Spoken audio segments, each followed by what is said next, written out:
नमस्कार, आप देख रहे हैं डेली डायरी न्यूज़। आज सोशल मीडिया के दौर में किसी का एक मैसेज आपके लिए कितनी बड़ी मुसीबत बन सकता है, इसका अंदाज़ा शायद आपको भी ना हो।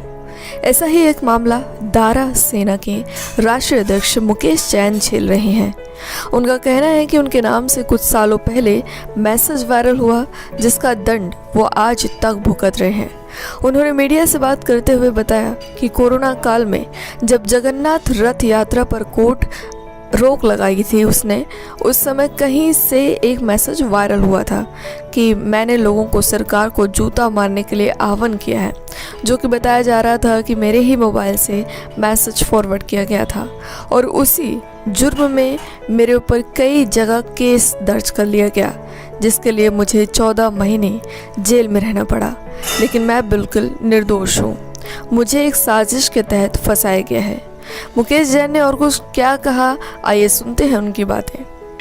मुकेश जैन जी, काफ़ी दिनों से आप दिल्ली एनसीआर में दिखाई नहीं दे रहे थे, एक्टिव नहीं थे। वैसे पहले हमेशा एक्टिव रहते थे, क्या कारण था, कहाँ गए? दरअसल जिन लोगों के खिलाफ हम आवाज़ उठा रहे थे, उन लोगों ने साजिश रचकर हमको 14 महीने जेल में डाला है, उड़ीसा की। किस लिए? जगन्नाथपुरी की रथ यात्रा वाला मामला था। बहाना तो वो बनाया गया कि हमारे व्हाट्सएप से सर्वोच्च न्यायालय के मुख्य न्यायाधीश शरद अरविंद बोबड़े को जूते मारने चलने का आह्वान किया गया, ऐसा कुछ मैसेज बताया गया। किंतु ये एक साजिश थी और इस साजिश के तहत हमको फंसाया गया था। बहुत दिनों से जब हम लोग नक्सलवादियों के खिलाफ, ईसाई आतंकवादियों के खिलाफ, इंग्लैंड अमेरिका के CIA के आतंकवादियों के खिलाफ जो आवाज़ उठा रहे थे, उन लोगों ने साजिश रचकर हमारे खिलाफ अभियान चलाया और हमको जेल में भिजवाया।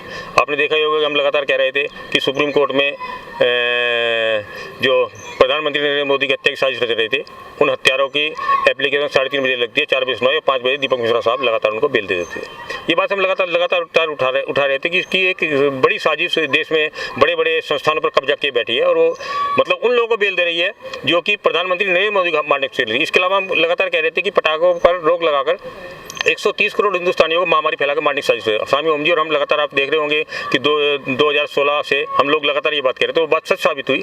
ये मतलब बड़ी साजिश चल रही है और इसीलिए हमको झूठे केस में मतलब एक किसी व्यक्ति को गाली नहीं दी गई है, जूता नहीं मारा गया है, किंतु कहा जा रहा है कि जूता मारने चलने का आह्वान किया। आह्वान करने पर भी यदि जूता मार दिया जाता है किसी व्यक्ति को तो 100 रुपये का जुर्माना है, या जो भारत का कानून है, और या 1 महीने की सजा है। हमको 14 महीने तक जेल में डाला गया है और हाई कोर्ट में, सुप्रीम कोर्ट में कई सुनवाई नहीं हो रही थी हमारी।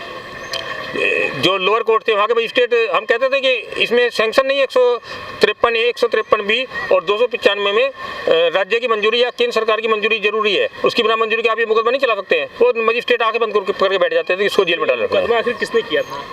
बताया था ये सब देवद्रोही ताकतें थी जो हिंदुस्तान को बर्बाद करने में। हम तो हिंदुस्तान को बचाने चले हैं, हम तो मोदी जी के हत्यारों के खिलाफ खड़े हैं। हम तो रंजन गोगोई के खिलाफ, जो लोग बलात्कार का आरोप लगाए उनके खिलाफ खड़े थे, रंजन गोगोई के समर्थन में खड़े हुए थे।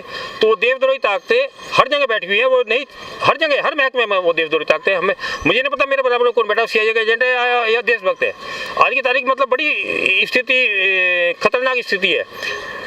आप देखें ना, अरविंद केजरीवाल, उसको फॉरेन फंडिंग मिलती है, वो पटाखों के खिलाफ अभियान चला रहा है, जबरदस्ती बता रहा है पटाखों प्रदूषण होता है, जबकि उसके प्रदूषण नियंत्रण समिति है जो उसने बताया 2018 में कि पटाखों से आबोहवा में कोई परिवर्तन नहीं है। इनको रिपोर्ट दी इन्होंने, किंतु उसके बावजूद भी कहना है कि जो जूते मारने वाले आह्वान का मैसेज गया था वो आपकी तरफ से नहीं किया गया था। देखिए, मेरे मोबाइल से, सरकार का कहना है मेरे मोबाइल से गया था वो, ठीक है ना, किंतु अगर जो कारण वो नहीं था, वो तो बहाना था हमको जेल में डालने का।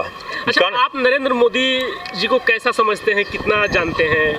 देखिए, नरेंद्र मोदी जो काम कर रहे हैं वो देशभक्ति का काम कर रहे हैं, और जो अंग्रेजी ताकतें हैं, ईसाई मिशनरी ताकतें हैं, जो भारत को ईसाई देश बनाना चाहते हैं, वो ताकतें का रास्ता निश्चित रूप से सोनिया गांधी का रास्ता, चाहे केजरीवाल का रास्ता, जो लोग हिंदुस्तान को ईसाई देश बनाना चाह रहे हैं, उनका रास्ता रुका है। तो आपका कहना है कि हम नरेंद्र मोदी जी को चाहते हैं, वो देश के लिए अच्छा काम करे, तो हमारी तरफ से वो मैसेज नहीं दिया गया होगा? देखिए, मैसेज कहाँ से गया, कहाँ से, ये तो जांच का विषय है, ये तो सरकार जांच करिए, तो सरकार बताएगी मैसेज कहाँ से गया है। ठीक है, मेरा मोबाइल हैक किया गया या मेरे मोबाइल से मैंने भेजा है, ये सब जांच का विषय है।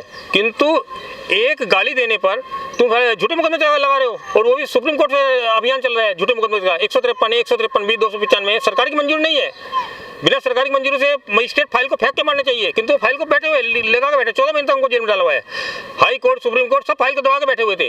मतलब एक कितना केस किस स्थिति में है, कहाँ है? देखिए, डिस्चार्ज की एप्लीकेशन हमने लगाई हुई है कटक में, और कल हम कटक जा रहे हैं, कटक सुनवाई भी है उसमें। हमने उसमें यही बोला कि 153 मेरे पर कटक में 4 धारा लगाई है, 153, 150, उसमें 6 महीने ज़्यादा सजा नहीं हो सकती। मुझे 6 महीने बाद वो केस खत्म है अपना अभी, यदि व्यक्ति जेल में। इसके अलावा जो दूसरी धारा 153 है, 153 भी 504, 505 वगैरह, 506 वगैरह है, उसमें सीआरपीसी धारा 116 कहती है कि यदि इतला की सच्चाई की जांच नहीं की, जिसने हमारे खिलाफ इतला दी है उसकी सच्चाई की जांच 6 महीने के अंदर पूरी करनी है, और ये व्यक्ति 6 महीने तक जेल में है तो मुकदमा खुद पर खुद समाप्त हो जाता है। तो वो एप्लीकेशन में लगाई है, किंतु देखते हैं सुनते नहीं सुनते हैं, क्योंकि एक अन्याय, मतलब कानून बिल्कुल साफ है। यदि आप क्रिकेट देखते हैं, गेंद बाउंड्री पर गई चौका, बाउंड्री पार गई छक्का, किंतु यहाँ कानून को निश्चित अनावश्यक रूप से बताया जा रहा है कि कानून में पेचीदगी है, जबकि कानून भारत सरकार के जिन लोगों ने कानून बनाया, जिन्होंने सामान्य संसद ने कानून बनाया, वो इतने कमजोर नहीं है, किंतु एक अपराध में 4-4 मुकदमे दिए गए हैं, एक अपराध में 4-4 सजा देने का अभियान चल रहा है। मतलब मुकेश जैन क्योंकि इन देशद्रोहियों के खिलाफ लड़ रहा है, इसलिए मुकेश जैन को फांसो, ये एक अभियान चल रहा है। मेरा यही कहना है कि कोर्ट को, न्यायालय को, सरकार को समझाना चाहिए कि वो कानून का पालन करे, अन्यथा फिर लोकतंत्र का मतलब ही क्या है, चुनाव का मतलब क्या है? जब ये किसी कानून को नहीं मानना न्यायालय को, तो फिर कानून का मतलब क्या है? मैं तो यही अनुरोध करूंगा कि न्यायाधीशों को कानून का पालन करना चाहिए और कानून के प्रति प्रतिबद्ध रहना चाहिए।